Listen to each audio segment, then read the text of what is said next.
Alrighty. Well, Rocky and I are in for the night. Hey, you. Wait a minute here. Here we go. Alright, you. Do you know what time it is? Look how cute he is. It's time for your treats. It is. It's time for your treats, Rocky. Here, I'll get you your greenies first, even though I know they're not your favorites. But still, we'll give you 2 greenies. Oh my goodness, and then it'll be party time, because I'm going to take treats out of the party thing. I am. Okay, there's your 2 greenies there. Alright. He doesn't even bother. He says, alright, yeah, whatever. Bring on the party mix, eh? Look, it's the party mix. Oh, the party mix. Oh my goodness, Rocky. Oh, give it a sniff. Give it a sniff. That's it. Oh, ho, ho, ho, ho. Anticipation. You know, there you go, eh? There's your party mix. He loves his party mix. Oh my goodness. Alrighty. Well, that's it. I am going to put the blanket up over the door, which is over here right now. And then I'm going to take my shoes off and get ready for bed. Because it's just about bedtime. Tomorrow morning I've got to take the garbage out. So what I'll do is I'll take the garbage out to the road, and then I'll resume my work of getting the gravel off the grass and back onto the driveway where it belongs. And then the property owner here can take his tractor and he can grade it, spread it around proper. Yes, he can. Now you just wait and see how that works out here. I'll turn on the light here so it's not as boring for you. Oh, come on now. Here we go. Torch on. There we go. Yeah.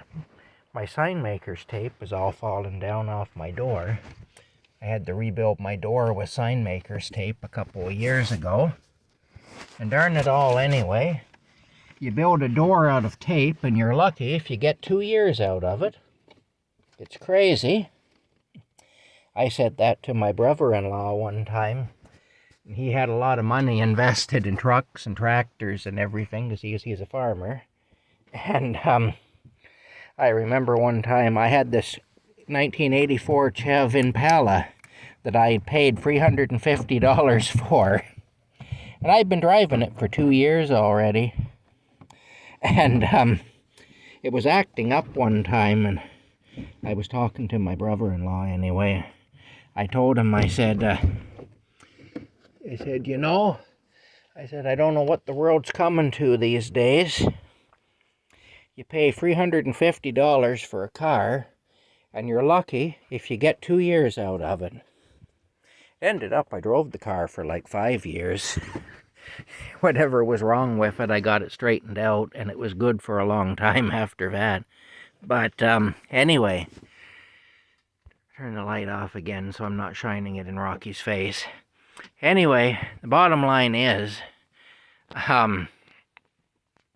yeah, that was the car that the Perth police took away from me because I refused to pay them $700 to be allowed to continue driving in Perth in an old car. They were going around running an extortion scheme on local people. Anybody who had an old car, they'd approach them and accuse them of being involved in a car accident in a private parking lot, and they'd say that $700 in damage was done to the other car. But if you just put $700 in cash in the officer's hand, there'll be no trouble. You see, this is what they were doing.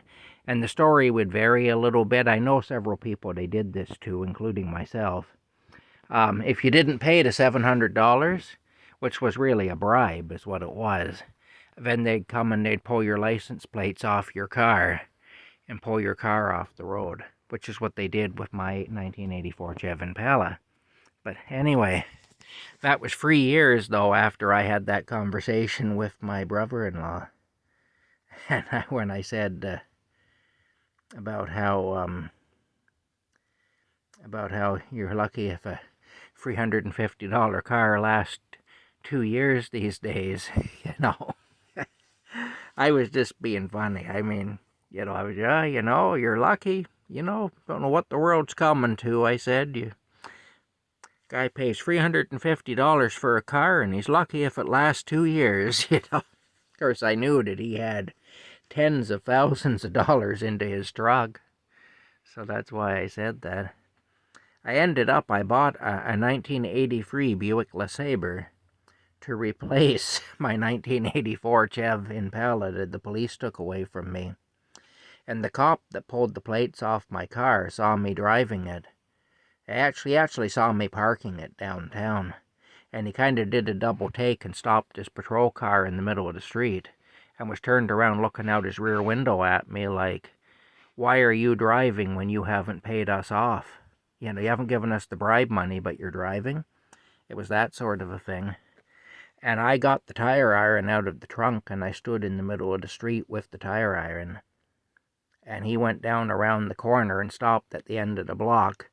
And so his car was parked like this at the end of the block. And it went around the corner and stopped at the end of the sidewalk. And I remember I was standing in the sidewalk with the tire iron in my hand, and he was at the end of the block. And the two of us just stared at each other for quite a while, and then he took off. And I stood there for half an hour on the street with the tire iron waiting for him to come back, and he didn't. But, yeah. Anyway, that's how it goes. I was prepared to kill that police officer or to be killed by him. I was that mad. I think the only reason he didn't come back and put a bullet into me, which he could have done because I was threatening him with a deadly weapon, but I think the only reason he didn't do that is because it would have come out what his department was doing about them being involved in this extortion scam. Because if he had shot me over that, people would have really talked, given that they had been trying to get me to pay a bribe in order to be allowed to continue driving. So I think their concern over getting caught running an extortion scam was the reason that I didn't get shot that day. But I was mad, I'll tell you. I was really mad. That was back when I was in my 30s.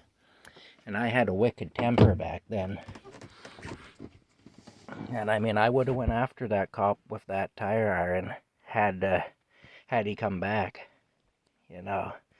So yeah, I don't have a lot of respect for them, and I especially don't have a lot of respect for them when they're committing crimes.